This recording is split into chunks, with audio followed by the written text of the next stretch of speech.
Welcome to the Learning Pines YouTube. We hope this video helps. You start by confirming the image type and making a quick backup copy so you never lose the original.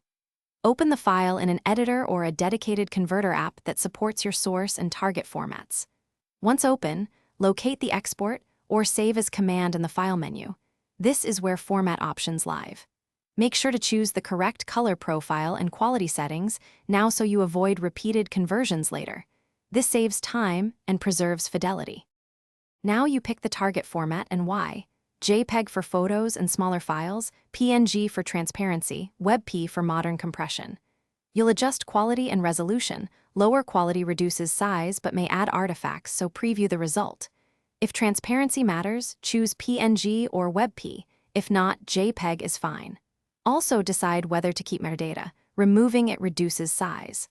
Once settings match your goal, use the export or save as action to create the new file and verify its properties. Finish by checking the converted file side by side with the original for color, sharpness, and size. If you spot banding, blurriness, or wrong colors, re-export at higher quality, pick a different color profile, or switch formats.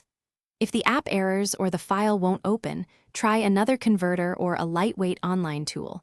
Sometimes format support is limited. One key troubleshooting tip: always reopen the exported file in a different viewer to confirm compatibility before deleting the original.